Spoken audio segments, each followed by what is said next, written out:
या देवी सर्वभूतेषु बुद्धिरूपेण संस्था नमस्तस्यै नमस्तस्यै नमस्तस्यै नमो नमः।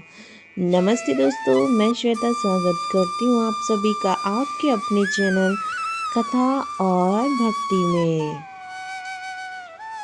दोस्तों, आप सभी को वसंत पंचमी की हार्दिक शुभकामनाएं।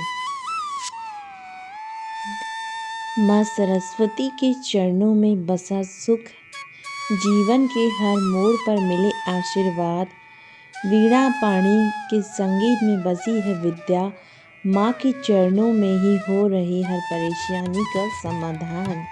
माँ सरस्वती का आशीर्वाद सदा साथ रहे, जीवन में ज्ञान की ज्योति हमेशा जलती रहे। जय सरस्वती माँ। दोस्तों, आज बसंत पंचमी है। आज बसंत पंचमी के दिन माँ सरस्वती की विधिवत पूजा करने के साथ साथ व्रत कथा का पाठ करें या सुने तो इससे माँ की कृपा आपको हमेशा मिलती रहेगी और आपके जीवन में सुख समृद्धि आएगी, ज्ञान का प्रकाश होगा। हिंदू धर्म में वसंत पंचमी का विशेष महत्व है। ये पर्व विद्यार्थियों के लिए काफ़ी होता है क्योंकि इस दिन ज्ञान, विद्या, संगीत की देवी माँ सरस्वती का प्रकट्य हुआ था। इसलिए इनकी पूजा करने से शुभ फलों की प्राप्ति होती है। इसके साथ ही इस दिन से छोटे बच्चों को विद्यारंभ संस्कार भी किया जाता है। इस दिन माँ सरस्वती के चरणों में पीले रंग के फूल, माला, वस्त्र आदि चढ़ाने से और पीले रंग का भोग माता को लगाने से माँ सरस्वती की कृपा आपको मिलती है। दोस्तों, हम इस वीडियो में बात करेंगे माँ सरस्वती की कथा, जानेंगे माँ सरस्वती कैसे प्रकट हुई थी। तो चलिए दोस्तों, कथा शुरू करते हैं। सभी बोलो जय माँ सरस्वती।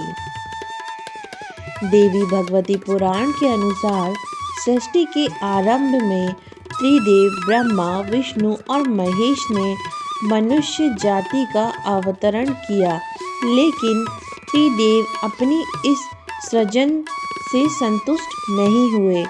त्रिदेव को लगता था कि इसमें कुछ कमी रह गई है, जिसके कारण पूरे ब्रह्मांड में शांति ही शांति है।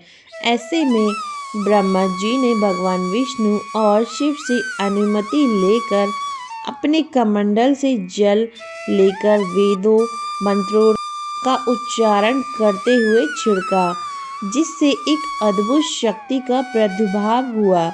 यह प्रादुर्भाव एक चतुर्भुजी सुंदर सी स्त्री की थी, जिनके हाथ में वीणा और दूसरे हाथ में तथास्तु मुद्रा को संबोधित कर रही थी, जबकि अन्य दोनों हाथों में पुस्तक और माला थी। त्रिदेव ने उनका अभिवादन किया और उनसे वीणा बजाने का अनुरोध किया। माता सरस्वती ने त्रिदेवों का अभिवादन स्वीकार करते हुए जैसे ही वीणा का मधुर नाद किया, तीनों लोकों के सभी जीव जंतु और प्राणियों को वीणा की मधुर का नाद प्राप्त हो गया। समस्त लोग वीणा के मधुरता में भाव विभोर हो गए। माँ की वीणा की मधुरता से समस्त लोक में चंचलता व्यक्त हो गई। इस कारण त्रिदेव ने माँ को सरस्वती के नाम से संबोधित किया। जब वह प्रकट हुई और ब्रह्मा जी के अनुरोध पर उन्होंने अपनी वीणा से ब्रह्मा की रचना को जीवन प्रदान किया। जब उन्होंने वीणा बजाना शुरू किया तो पहला अक्षर सा निकला, जो वर्णमाला 7 संगीत सुरों 7 स्वरों में पहला है। इस प्रकार ध्वनि रहे ब्रह्मांड को ध्वनि प्राप्त हुई। इससे भगवान ब्रह्मा प्रसन्न हुए और उन्होंने सरस्वती का नाम बागेश्वरी भी रखा। साथ में वीणा है, उनके साथ में वीणा है, इसलिए उन्हें वीणा पाणी भी कहा जाता है।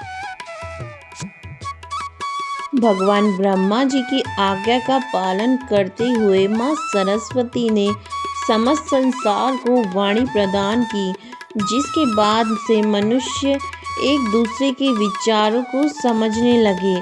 मान्यताओं के अनुसार वसंत पंचमी के दिन व्रत करने वाले भक्तों को ये कथा सुनने से माँ सरस्वती की असीम कृपा प्राप्त होती है और उन्हें जीवन में सफलता मिलती है। जय माँ सरस्वती।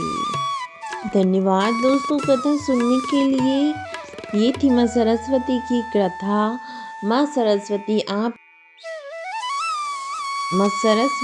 आपके ऊपर कृपा करें, आपके जीवन से सभी अंधकार का, अज्ञानता का नाश हो, माँ की कृपा आपको मिले। धन्यवाद दोस्तों। जय माँ सरस्वती।